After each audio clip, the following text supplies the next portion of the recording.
Alright guys, in this tutorial we're going to cover some quick airbrushing techniques if you're new to Photoshop.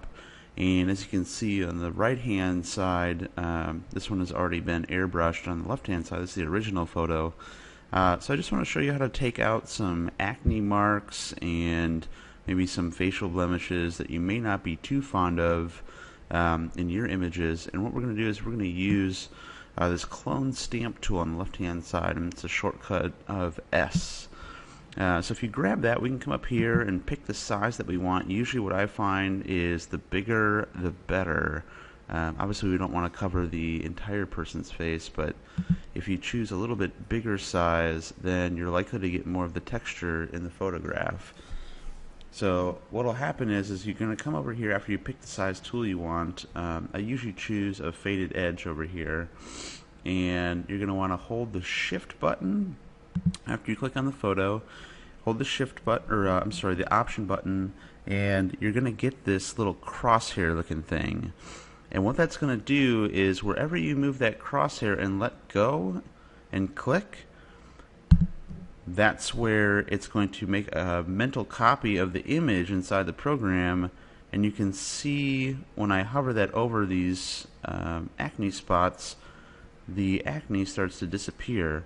Now I haven't done anything yet, it's just showing me what part of the photograph it remembers being in that area. It's basically made a copy of the image, and now it's using that little circle as the paste option. It's giving you a little preview. So I can just kind of at will go around and click over my spots, but you see how it's dark? That means I didn't click a good spot. So I'm going to go ahead and Command Option Z one more time to get rid of that, and I'm going to find a new spot. So hold Option, and I'm going to click right below this acne spot, and then click again, and way better. And sometimes what I like to do is I like to click and hold a little bit and drag around. See how it really filled in that whole area, and it's much harder to tell. So I'm going to do that again here, and kind of get this one, leave the shadow around her nose just where it's at, and then come down here and get these, and I'm just clicking and dragging a little bit to get more than just a circular texture, because it's really obvious if you just do a dot. And going like this, going to click and drag one more time. Let's do these up here real quick too. Notice how I'm starting just on the outside of these spots and working my way in. It's kind of like you're painting a little bit. And take care of this. Oh, see, that didn't work so well. So I'm going to come back here.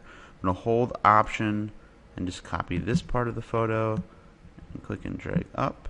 I may have to do that one more time from the top down. And voila. Pretty good. Obviously I left these up here, but you can start to see how this has really been minimized like it is over here. Now obviously they've done some other lightning techniques. If you want to get rid of these tan creases up here, you're more than welcome to do that. Just make sure you go slow and steady by holding Option where you want to get rid of it, coming up. And I do this a lot. I'll hold Option right below and then I'll come up. I may not necessarily click and drag. I like to kind of make a bunch of series of dots when I do long lines like this. I think it makes it come out a little better. And then to make sure your shading's correct, come down, re-option it, and start over again. Re-option, and we're almost done. You can hear the clicking, I'm sure. And you can see we've made a vast improvement up there already. So if you're interested in getting into airbrushing, that's one of the main techniques, is using this clone stamp tool. If you were to take my 72 Tools Photoshop course, I go into a little bit more depth about airbrushing and all of the tools that work with that. But that's the intro to airbrushing, and hope it helps you guys make some interesting photos. Okay, in this tutorial we're going to cover some brush tool basics. So if you come over here to the left hand side and grab your brush tool, right there, or you can just hit the letter B and it should bring it up. You can go ahead and select the size of your brush and the hard or softness of your brush, and just follow along with me. What we're going to do is pick a color. We're going to go with a pure white right now, so hit OK, and we're going to leave our opacity at 10%, and I'm just going to show you how to lighten some things up with your brush. So let's say we wanted to get rid of this darker shade of pink, and we wanted to lighten it up just a little like this. We can slowly work our way backwards and just barely click and hold and drag, and you'll see it starting to lighten up, almost like we have this shimmer on her eye right there. And let's say we wanted to highlight her cheekbones, like there's a light there, and we're going to highlight some of this around where she's shadowed her cheekbones, so to give it a really drastic effect. You can see I'm not doing the greatest job here, but I'm just trying to give this a quick brush tutorial for you. So I have this 10% opacity, and the brush tool, you can see, is set to this hardness of 0 and a size of 89. So the size refers to this circle that you see on the screen. That's my actual brush size, and this will be the softness versus hardness. So let's just show you different colors so you get an idea. So we're going to choose black, and watch what happens here. If I have my hardness over here set to 100%, and I just click once. Oh, I forgot to switch my colors here and turn my opacity up. So if I set my hardness right there, I get one solid circle. But if I wanted to do something less hard, so 26%, and I take this, you can see it's blurry around the edges rather than solid. So that's your level of hardness. So very low or 0% would be really fuzzy, like that. And of course 100% would be really solid, like this dot over here. Now opacity is different. So if I did an opacity of 100%, it fills in the circle completely. Or if I did it of 15%, see how it barely made a little blotch right there? Let me do this with a very hard looking one. So 14% versus 100%. So that's the opacity difference. It's how much color is coming through. Now, if I did opacity of almost 50% and flow of 100%, there's 48% opacity and 100% flow. And here is 45% flow. And here is 1% flow. You can't even see it. So if we crank it up to 9, you can see it's there. So this is the difference of the same opacity but different flow, and this is just an opacity difference versus a full opacity. So in conjunction with each other, the flow and opacity can work together between how much is actually coming out of your brush and how much actual color is being seen through of your opacity. And of course, with your brush tool, you're also going to be able to pick different brush styles. So let me crank up this opacity and flow, and I'll show you some of the different brushes. You can see my brush look over here if you're in Adobe CC Photoshop. So you get this kind of brush, which is kind of cool. And we could do another one that's a little bit wider. And of course, we can pick more of a pointed option with a fewer bristles. And we can come down here. We can even do some grass type mock-ups here. And that's just choosing this dark color and then working in the colors of her hair inside of this brush tool. Or you can do something spongy, right? So play with all your brushes in here. I just want you to be familiar that there are some other decorative options as well, so you could do something leafy if you wanted. But these brush tools are pretty powerful inside of Photoshop, and you can play with your foreground and background colors over here. So take a look at that, play with the opacity, play with the flow, also play with some of your options here under normal, and you'll get some different looking options. So if we come here to lighten, it will actually lighten my leaf layer here, or you could do a pin light, which is going to give you a little different look. So play with your options under your modes, your brush size, your hardness, and your opacity, and your flow over here, and see what you come up with. Take a look, and hope you enjoyed this tutorial on the brush tool basics. Alright guys, in this tutorial we're going to cover some color editing basics. So while this photo is basically already done, I just want to show you some capabilities of what you can do inside of Photoshop. So if you follow me over to the image section up here, and then we go to adjustments, we're going to click on brightness and contrast as one of our basics. So if we take the brightness and move it up, we can obviously wash that image out, or we can bring it down if we didn't quite like how bright it was. And then we can play with our contrast if we wanted her hair to be really black and the whites to be a little bit whiter, and then maybe finagle with our brightness just a little bit if we wanted to get a more stark image. So big difference there compared to what it was, because if we Command Z, you can see it's kind of washed out now versus our vibrant contrast and brightness change.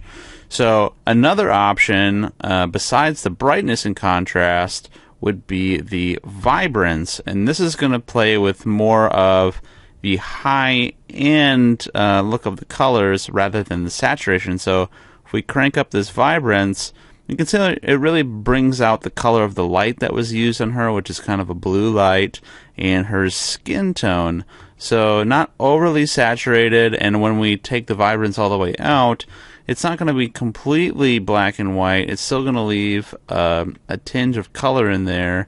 So if you want more of an Instagram-y looking photo and something that's more of a flat imagery, you're going to want to play with your vibrance.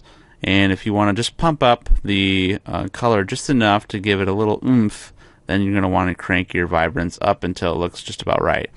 But your saturation is going to be a little bit different. That's more expanding the color scheme inside of what already exists. And so you can see if we crank that all the way up, it made her really tan. And if we bring it all the way down, of course, it's going to be a black and white photo. So if you like black and white imagery, a quick, easy way to do it would be to go to Image, under Adjustments, find this Vibrance option, and you can play with the saturation and the vibrance. Okay, another color editing tool is the hue and saturation. So you're still going to have a saturation option, which is exactly the same as what we just used. So if we bring it all the way down, it'll be black and white, and all the way up is going to be a little bit different because now we're playing inside of the hue world. So if we crank the saturation up too much inside of the hue world, it gets a little different. So notice how I'm just about 2/3 of the way up here, and that's about where it maxed out under vibrance. But under this hue saturation, that's right at the 2/3 option. If I go too far, it's going to start picking up colors back here in the background and saturating them more than I wanted them to. And of course, you have the opportunity to play with the hue of your image, which can change. You'll see this sometimes in photographs. You can change the color of cars or objects very easily just by changing the hue, because what it's doing is it's taking the general tone of this lighted photograph and now it's picking what hue it wants on there. And notice the black here is not really getting changed because black is soaking up all the color anyway. So if we wanted to color correct this photo and maybe she was just a little too tan, maybe we could just move this over just a tad towards the blue, or if she was too blue, we can move it just a tad over this way towards the red, and then we could play with the level of saturation of that color, give her a little bit more of a tan color. And that's how people actually recolor photographs. If they're black and white, or maybe they're in that sepia tone, they'll come in here and they'll start with this hue and saturation. And of course, you can play with the lightness of the photograph as well in this hue saturation tool. So those are some quick color basics. I just want to show you one more thing, which would be the sponge tool, which is a tool that can suck out all the color of an object wherever you touch. So if you grab your sponge tool, play with your brush size and your flow, make sure it's on desaturate, and if we zoom in here, we can do some funky things where if we just wanted her skin to be black and white or maybe desaturated, we can come in here and do that just by taking our brush tool. I'm doing a very crude brushing of this photograph just to give you an idea of what you can do. I'm just going to do her top half. I'm not going to bother with her legs and stuff, just so you can get an idea of what this sponge tool is capable of. So you see her legs are still this nice tan color, but I've desaturated just her arms, not her dress, with this sponge tool. So play around with that, and these are some quick color correcting options. There's a lot more underneath the image adjustments, and you can play with all of these options. And for instance, exposure would give you an opportunity to re-expose your image, especially if you've taken it on a camera that allows you to shoot in RAW formats. So this is a quick color editing option set to go under image adjustments, play with brightness, contrast, vibrance, and hue and saturation, as well as the sponge tool. So I hope that helps you in your beginning color editing options. Okay, in this first tutorial that we're going to get started with in this crash course for Adobe Photoshop CC, it's going to be just navigating some of what you see on the screen. So first and foremost, you're going to want to know how to get an image inside of Adobe Photoshop. So what you're going to want to do is go ahead and click on File and hit Open. And then you're going to want to navigate to wherever your photo may be. I'm just going to pick one from my download section, and let's see if I can find one here that I want to deal with. And let's pick this one. And okay, so now I was able to open my image. So here's another important thing. You want to know what kind of images you're opening. Notice that the title of my image, which happens to just be a number, is followed by this .jpg. What you want to know is that different images can be imported into Photoshop. So things like .jpg, which stands for JPEG, or a .tif, which stands for a TIFF file, or a .bmp, which would be a bitmap, or a .eps, or a .png file. You'll notice that with the .png files, you typically have a transparent background.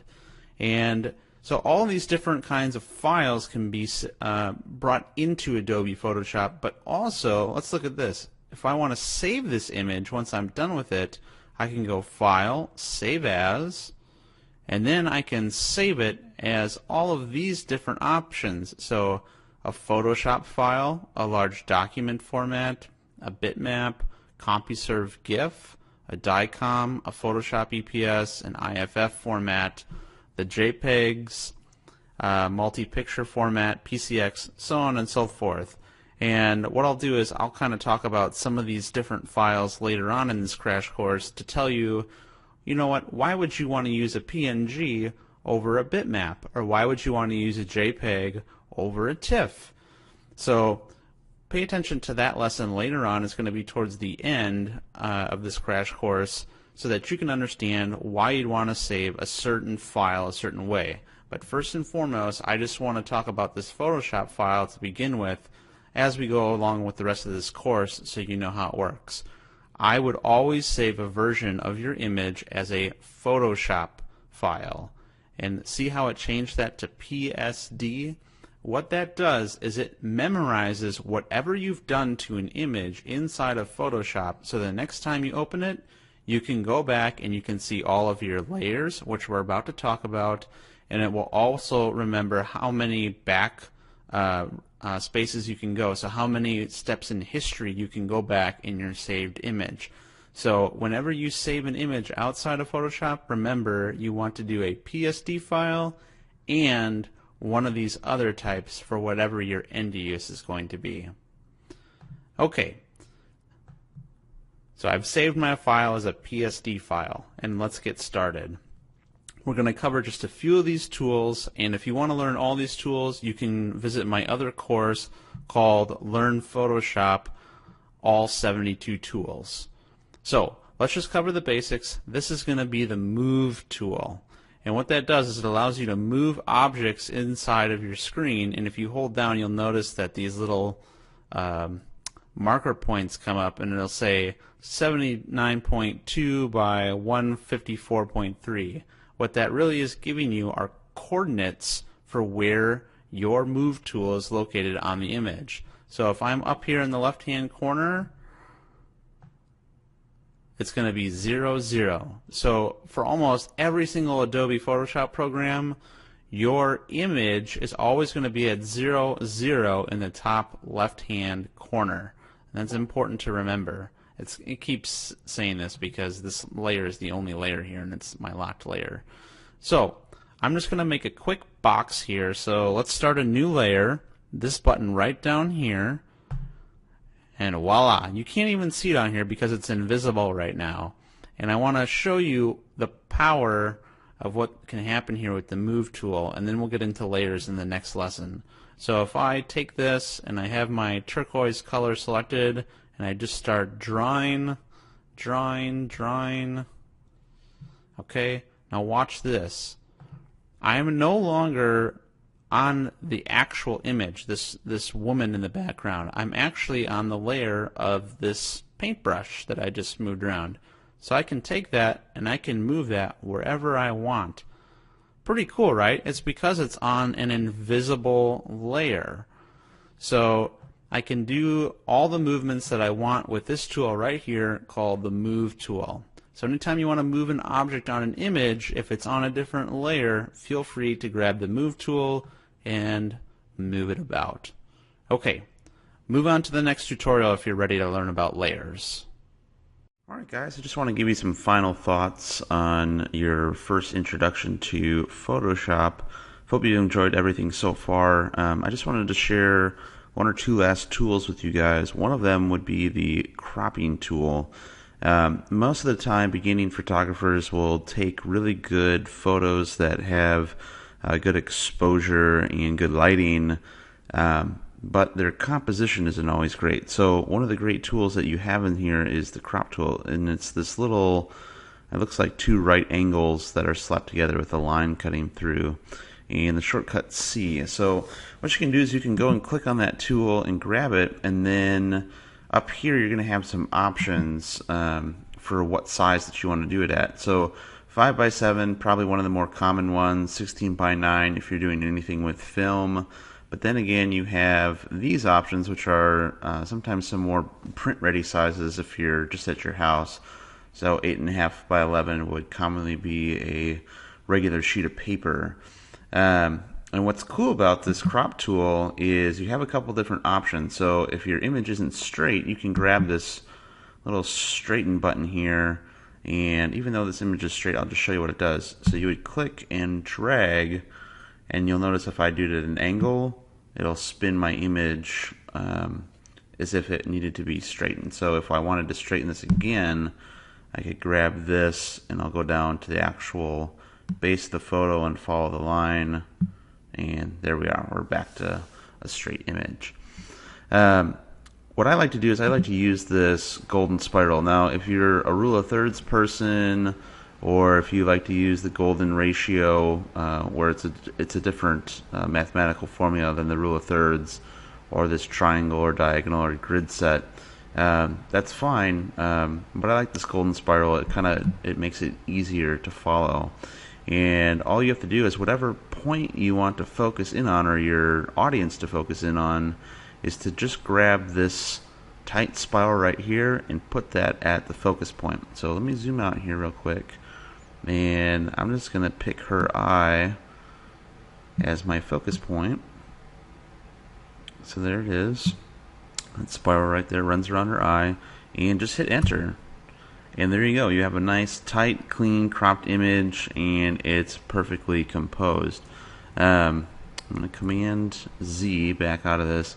If we wanted to do more of a landscape style, I can come over here and grab this, drag this out, and I'm going to rotate this. Oh, not my image. I just want to rotate the crop. So let me come over here, and I'm going to switch my thing. See how this says 9, this is 16? I can flip-flop that, and it will automatically give me a landscape version. I would really like to turn this image right now for some reason. So what we can do is grab the center of this, and again, using the golden spiral, stick it on the eyeball, and it's going to be different. Hit enter, and there you go. Obviously, I'm not going to use this photo because it's got her eyeballs in the bottom lower third, but the composition is still great, which is what's kind of cool about this. So if I Command Z, and let's say I wanted to do that again, but I want the golden spiral in a different area, I can go ahead and say, you know what, maybe I want the arc here to represent her forehead. So I'm going to use that and see how this arc lines right up against both of her eyes, and then just touches the top of that ear, which is the last focus point on her face, and we still have a full picture of her face. We're going to hit enter and see what we got. That's great. So you can use this golden spiral tool in a lot of different ways. The spiral is really helpful for when you're doing vertical portraits and placing it on eyes, but if you're going to do something horizontal, try to get that arc to come right over both eyes and just kiss the top of your subject's ears. And you're going to want to keep, obviously, the mouth and the chin pretty close to inside the frame, and you're going to end up with a great cropped photo just like this. One other tool that I just want to show you, I'm going to Command Z and go back before we move on, is this dodge tool and the burn tool. So this dodge tool is going to let you lighten certain areas, and you're going to want to pay really close attention to your exposure level up here, because if this is really high, you're going to get a really hot exposure like this, which you don't want. And if you're going to use the burn tool, it does just the opposite. I'm going to make this a little bigger. It's going to darken your image. It's going to lower your exposure. So not something that you want to get really radical with, but if you have your exposure set just right, if I can speak, you're going to be able to darken an image if you've gotten a little bit too hot of an image and you want to lower the lighting down. So pretty cool stuff. If you want to learn more about Adobe Photoshop, think about taking the 72 Tools Learn Photoshop course that I offer. It goes in depth over every single one of these tools on the left hand side, and even all these subsets down here. And I go through all the tool parameters up in the top and how to use it on a photo to do your retouching.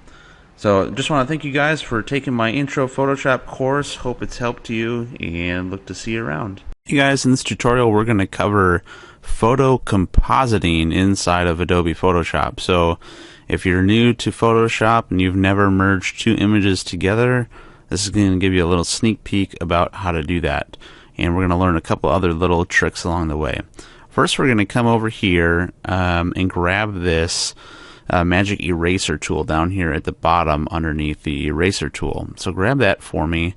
And if you have a solid colored image or something pretty close to it, and you want to delete the background like this, like for instance if it's on a white background, you can take this magic eraser tool and just click the background, and it'll automatically delete that entire color based on the tolerance set here. So the lower the tolerance, what it's going to do is it's going to say, okay, I want to pick a very specific color.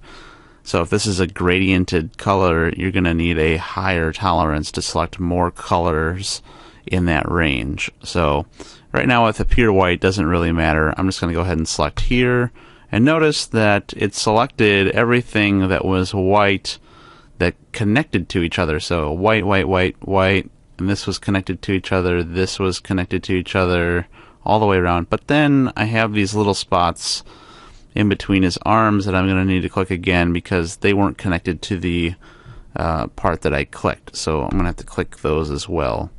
Also, it's important, let me go back here, I kind of clicked the wrong color. Alright, there we go. Notice that the opacity is set to 100, which means you want to eliminate 100% of the color. So if this was on like 50%, you would only eliminate about half of that white color there, and it would still have this faded white look there. So make sure if you want to delete everything, this is all the way up to 100%. Okay, so this little checkered pattern in the back here is telling you that it's a transparent layer behind this guy with a guitar right now. So even though there's not two layers here, it's telling you that, you know what, this is the only thing on this layer, which is what we wanted, because we're going to merge it with another image. So take your rectangular marquee selection tool and select whatever object you're trying to do, and you can grab this PSD file on there as well. Select this entire guy, do a command copy, so command C, which will grab this and put it in your clipboard. And we're going to go over to our other image, which is this concert photo, and we're going to composite this image on there just by going command V. Voila! Well, it looks kind of funky with him being so tiny and everyone being so big, so I'm going to come here to edit, go to transform and scale, and since I'm on the layer that I just pasted in here, it's going to put my bounding box around him. So I can click here and hold my shift key to make sure that it's going to be proportionate, and I'm going to drag till I like the size of it. That looks about right. And I'm going to put him right here, kind of give him a good position. And you know what? That looks pretty good, but it's kind of confusing with everything being so clear and in focus, and knowing that these are two different images. So select your background image, and let's go up here to filter. We're going to go down to blur, pick this Gaussian blur, which is probably the most common one that you'll ever see. And it kind of added this nice blurry effect of the background, so it looks like this may actually be all one photo, or at least it tricks the eye into thinking for a second that it might be a real photo. And you can, of course, zoom in and out of this preview window to see how blurry it is, or if you want to actually change the blurriness, you can do that here by messing with the radius of the blur per pixels. So I'm going to choose something right around the 25 range. And there we go. Looks pretty good. And now we have a composited image. So it's starting to look like a guitar ad or something. So maybe if we wanted to, we could grab the text tool. I like Helvetica Neue, and we're going to make this a white color. And we're going to type buy your guitars here. And we could go up here back to our famous edit transform tool, scale this without messing with the font size, and make this pretty big. And we'll kind of hide it underneath some of the guitar there. Maybe this is too big. If you kind of hide some of the lettering, right, it looks like you've stuck in a little bit more time to your ad than you actually have. So let's do that. And then, you know what, I'm not really digging how bright white this is, so let's double click on our layer over here, and we'll play with our layer style and just turn the opacity down, kind of give it this faded subliminal message feel. And there you go. That's composited in an image. This is not going to be something as formal and as detailed as, you know, maybe taking out his beard and putting a new face of someone on his body. But this is composite an image where we've brought two images together and we've added some other details, and now you know how to bring one image and bring it into another one as a layer and kind of bring them together. And you can do that in all sorts of different forms. So if I wanted to bring different eyeballs into this guy's glasses, I could do that. Or if I wanted to take his tattoo off, I could bring in someone else's arm and stick it on there. There's just a whole host of things that you can do with image compositing, and I encourage you to play with it as a newbie to Photoshop. So I hope you enjoyed this tutorial and look forward to seeing the next one. Okay, in this first tutorial that we're going to get started with in this crash course for Adobe Photoshop CC, it's going to be just navigating some of what you see on the screen. So first and foremost, you're going to want to know how to get an image inside of Adobe Photoshop. So what you're going to want to do is go ahead and click on File and hit Open. And then you're going to want to navigate to wherever your photo may be. I'm just going to pick one from my download section, and let's see if I can find one here that I want to deal with. And let's pick this one. And okay, so now I was able to open my image. So here's another important thing. You want to know what kind of images you're opening. Notice that the title of my image, which happens to just be a number, is followed by this .jpg. What you want to know is that different images can be imported into Photoshop. So things like .jpg, which stands for JPEG, or a .tif, which stands for a TIFF file, or a .bmp, which would be a bitmap, or a .eps, or a .png file. You'll notice that with the .png files, you typically have a transparent background. And so all these different kinds of files can be brought into Adobe Photoshop, but also, let's look at this. If I want to save this image, once I'm done with it, I can go File, Save As, and then I can save it as all of these different options. So a Photoshop file, a large document format, a bitmap, CompuServe GIF, a DICOM, a Photoshop EPS, an IFF format, the JPEGs, multi-picture format, PCX, so on and so forth. And what I'll do is I'll kind of talk about some of these different files later on in this crash course to tell you, you know what, why would you want to use a PNG over a bitmap? Or why would you want to use a JPEG over a TIFF?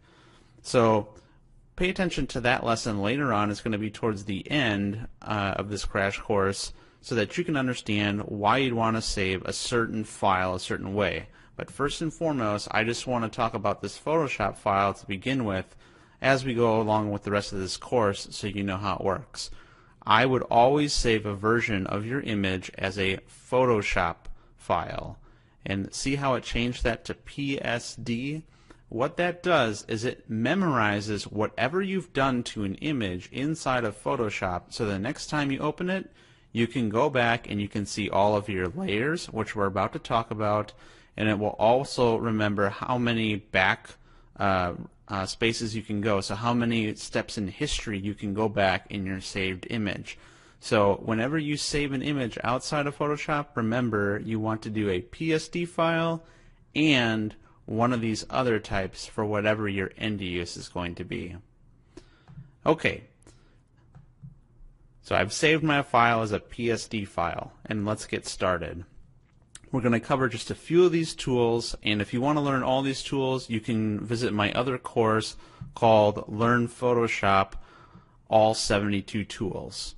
So let's just cover the basics. This is going to be the Move tool. And what that does is it allows you to move objects inside of your screen, and if you hold down, you'll notice that these little marker points come up, and it'll say 79.2 by 154.3. What that really is giving you are coordinates for where your Move tool is located on the image. So if I'm up here in the left-hand corner,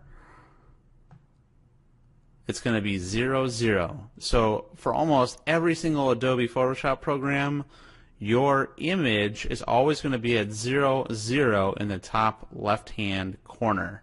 And that's important to remember. It keeps saying this because this layer is the only layer here, and it's my locked layer. So I'm just going to make a quick box here. So let's start a new layer. This button right down here. And voila, you can't even see it on here because it's invisible right now. And I want to show you the power of what can happen here with the Move tool, and then we'll get into layers in the next lesson. So if I take this and I have my turquoise color selected, and I just start drawing. Okay, now watch this. I am no longer on the actual image, this woman in the background. I'm actually on the layer of this paintbrush that I just moved around. So I can take that and I can move that wherever I want. Pretty cool, right? It's because it's on an invisible layer. So I can do all the movements that I want with this tool right here called the Move tool. So anytime you want to move an object on an image, if it's on a different layer, feel free to grab the Move tool and move it about. Okay, move on to the next tutorial if you're ready to learn about layers. Alright guys, in this tutorial we're going to cover the famous Liquify tool, which you've probably seen 1.5 million women use poorly on their Facebook photos, trying to either make themselves look a little thinner or maybe adding some size to some different things. But it's almost always misused, and the #1 reason why is you should use this tool in moderation. This is not meant to enlarge the top half of your body if you're a female, overwhelmingly so. It's not meant to push your thighs in about 1.5 million times so it looks like you have little stick legs, or maybe to add a little bit more of the back hinds. So let's look at this from a perspective of a professional photographer and say, why would we use the Liquify tool and how should I use it? So you have your photograph here. Personally, this photograph is fine. I just want to show you how to use this Liquify tool. So you're going to make your way over to the filter menu option, and you're going to come down, and here it is, the Liquify tool, and for me it's Shift Command X, and you're going to want to go ahead and click that, and it's going to pop open this new window. Don't worry, your photograph is still behind that, but you have this new window where you can manipulate but not change your original image until you're done manipulating. Okay, so this Liquify tool is basically what it sounds like. It's going to liquefy your image wherever your brush is. So you can come over here with this size tool, and if we crank it all the way up, look, you can't even see how big the brush is because it's just so big.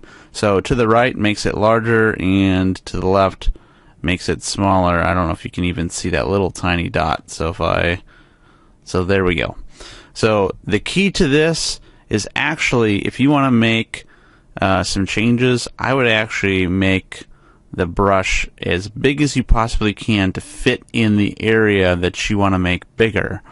So if we were to zoom in on this this woman's face and we wanted to make her eyes a little bigger, what we would do is just click and drag, and you got to make sure everything's proportionate, otherwise it's going to look real funky.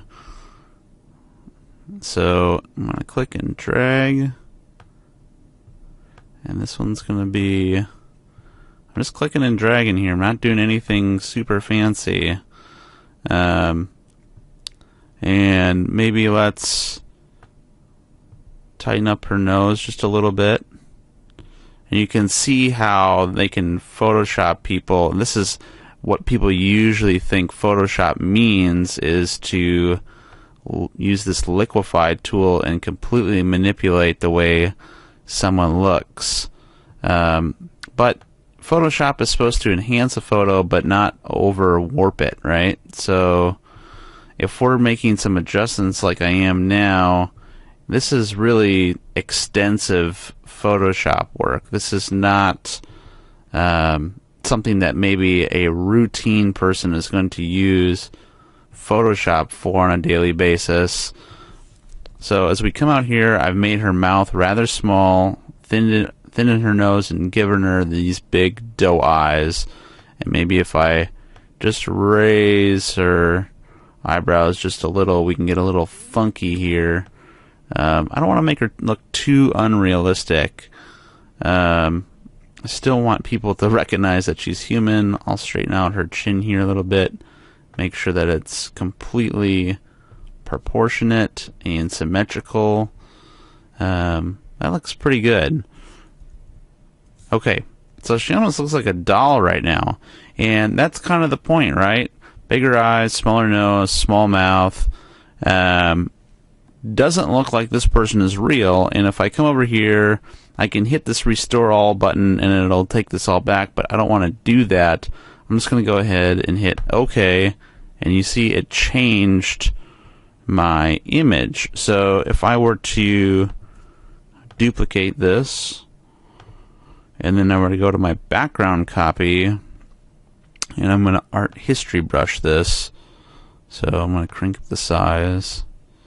And you can't see it right now because it's under the layer, but watch this. So there's a big difference there, right? You can see this image compared to what it was before, and it's a lot different. There's just no question about it. The liquify tool can do some amazing changes, but if we were to go back in and pick the liquify tool again, and we were to say, oh, I want to make her eyes very squinty, like, you can see how it can get out of hand real quick if you're not careful with what you're doing, and someone's going to come in here, I just know it, is going to watch this tutorial, and they're going to completely mess themselves up and think that it looks fantastic. Please, please, please use this sparingly, but it is an incredibly powerful tool if you use it in moderation. So you don't want to look like this. You want to use this in moderation, and when you go into filter liquify, just remember, pick a brush size that's going to fit inside of what you're trying to edit, and also try to use this in moderation, because if you overdo it, everyone's going to know. And that's the liquify tool. Okay guys, in this tutorial we're going to discover what it is to use the transform tool, and basically you're going to find that by coming up to edit and coming down to transform and picking some of the options that you have selected here. So right now 3 of them are grayed out, but you can choose scale, rotate, skew, distort, perspective, or warp if you have something selected. So right now, if we were to take this object here and we were able to, let's say, rasterize the layer, that should bring the rest of our options back into play. So distort, perspective, and warp. So if you ever see these last 3 that are not selected, just go over to your layer that you're trying to use one of those options for, and go ahead and right click on that layer and hit rasterize layer or rasterize layer style, and that should make those options pop up. Okay, so if we come here to transform and hit scale, it's exactly what it sounds like. You'll get your bounding box, and these little squares here are the areas where you can grab and start transforming the scale. So if you were to grab here, click and hold and move, you're going to be able to play with the vertical rise and fall of the image. And if you were to hit the corner, you're going to be able to control the entire dimension. So it's important that you recognize that whatever opposite layer opposite corner you choose, this one will always stay in position if you grab this corner. You see how it stays in position?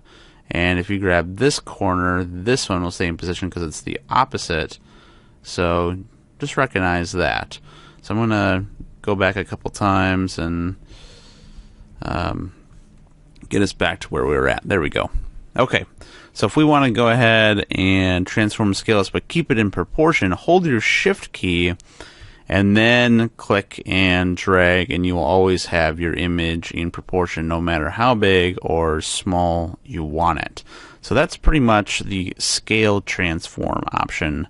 But if we wanted to take this and rotate it, we could hit rotate, just hover over the corner, don't even have to click anything, and you'll get this curved arrow, which means that when you click and hold, you'll be able to rotate. And if you hold shift, it'll do it at 45-degree angles all the way around, which is kind of nice because sometimes you want something exactly at 45 degrees, or if you want it at 90-degree turn, you can do that very easily. So if you want to go and play with the skew, this is going to get a little funky. Notice how my cursor there turned into this little white arrow that lets me know that I'm in the skew tool, and you can skew one corner at a time and play with the dimensions. But notice how when I grab the sides, it's skewing everything on an axis of the left hand side versus the right hand side. So beware of that. Corners do just the corner itself, and if you grab a side in the middle here, it's going to do it on a whole axis compared to the other side. So that's just important for you to recognize. Let's go on to the next one. If we do distort, again, a little funkier. Now we can move this all around. We're not just limited to an axis. We can actually play around with the entire image and start doing some flips and stuff like that and get real funky like that. So it's the distort option under edit transform. Then you have perspective, which I think is pretty cool. So if you wanted to make something look a little bit more 3D, you could use this and get a different perspective like it was in a mirror. And probably my favorite of all time is the warp tool. And if you like graphic design, you will use this constantly. Notice how I have these little bubbles here. So I can actually control the entire grid. So if I click this one, I can actually control this whole grid by these little Bezier handles. So notice what it's doing is that it's actually controlling the corners, and then these are Bezier handles on the corners that allow you to manipulate the image and get some really funky warp looking things going on, which is pretty cool. Especially when you're playing around with vector images, you can start to get pretty weird and bend some things in some awkward ways, and really get some cool graphic design options going. So, bet you didn't think you could make a gun look like that inside of Photoshop, but you can. So, those are the transform basics. Just some other quick transform options that I want to show you. You have these automatic rotations, so 180 degrees. You can go 90 degrees if you wanted, clockwise or counterclockwise, but these are probably going to be more what you use. So flip horizontal. Now you can imagine, see how it flipped it like that? If I wanted to come over here and right click on my layer, duplicate my layer, just say yes, and then so I have that top layer selected, come back to my transform tool and flip it. Voila, now I got two guns that are crossed, and that looks pretty cool. Just by clicking one option in the transform tool. That's pretty easy. And of course you can take these and move them out if you don't like the way they're so close and crisscrossed. But pretty cool stuff. And of course, if you wanted to, you could come here, transform, and flip vertical, and now all of a sudden you got a whole nother option where we can make a cool graphic design thing where these are lined up just perfectly, just like that, and now it's a whole new look. So that's the transform tool. It'll let you make things bigger, smaller, change the perspective, distort them, warp them, and flip them. Just remember, it's always going to be under your edit, transform, and you can start picking some of these options. And you also have this free transform tool that kind of lets you do anything you want between scaling and rotating. So if you don't want to do anything with warping or scaling and you're more concerned about perspective, you may want to look at the free transform tool as your first choice. So I hope you enjoyed learning about the transform options and some basics in that area, and I hope you join me for the next lecture. Okay, in this tutorial we're going to be covering layers, and what I've done here is I have my photograph behind on the background layer. Notice that it's locked, so it means I can't actually change that layer specifically. But I also have these 4 rectangles on different layers, and to help you get some understanding on what a layer is, we're going to use the move tool just like we did in the first lesson to show you how layers interact with each other. So let's go ahead and select a layer. Rectangle 4 here is actually my yellow layer, and watch what happens here when I move this. Oh, see how it's on top of the red? And then watch what I can do with the green layer, and notice how the yellow is on the top here, and then comes green. So watch what will happen. Oh, it's on top of the red, but it's below the yellow, just like it is here. Yellow's on top, then comes green, then comes red, and guess where blue's going to go? Blue's going to be underneath all of them, just like it is in this layer setup over here. So pay attention to your layers panel and what is on top of other layers, and also which layer you have selected. So if we wanted to move the red layer, you'd grab the red layer and you come here and you move it out. But if you wanted to move it back in, you could do that. Or if you wanted to move the green layer, grab rectangle 3 and move it about. Now here's another cool thing about layers, is you have a whole nother subset of things that you can do within the layer itself while not affecting anything else. So let's say we wanted to put a drop shadow just on the green layer. All you have to do is double click on that layer, come over here and hit drop shadow, move this window over, and let's go into the drop shadow menu. And now we're going to play with the distance, spread, and size. So let's do the distance. Oh, you can see it start to move out. And then we're going to do spread, which is going to make it a little bit bigger. And then the size. And we're going to turn the opacity down and hit OK. Okay, so now no matter where we put this, we're going to have a drop shadow. So if we move the blue rectangle over, voila, we have a drop shadow covering this blue rectangle. And if we bring the yellow on top, notice there won't be a drop shadow on the yellow because green is underneath yellow. So you have a lot of other options. If you double click a layer, you can play with all these different options here. And notice that if we were to click this little box right here on our layer, we can change the color. So watch this yellow box right here. Pink, red, blue, green, you name it. We can change it just by clicking this little thing here. On top of that, guess what else we can do? We can take these eyeball icons and we can turn the visibility of these layers off. Now, like I said before, if you save this as a PSD file, you can turn these layers on and off every single time you open the file, and if you save it out, you can save multiple JPEGs. So if I wanted to save an image without this green layer, I could go and save it, but I could also have the PSD file with this layer just hidden like this. So I could turn it back on. Let's say, no, I don't want the red box. So I just turn this off in the PSD file, and then I go File, Save As, and I save it as a JPEG. But I always have this layer back in my PSD file if I ever need to come back to it. So layers has a lot of power to it, especially with these little eyeballs here. Also, if you ever want to make sure that a layer is never messed with, you can just select a layer and hit this little lock icon, and no one will be able to change anything. But if you turn the lock icon off, it's fully editable. And remember, I put a drop shadow on this bright green layer. This little FX here stands for effects, and that means that I have an effective drop shadow on this layer. So you'll always be able to know which of your layers have an effect by this FX label there. And you can toggle this here if you don't want to look at all of it.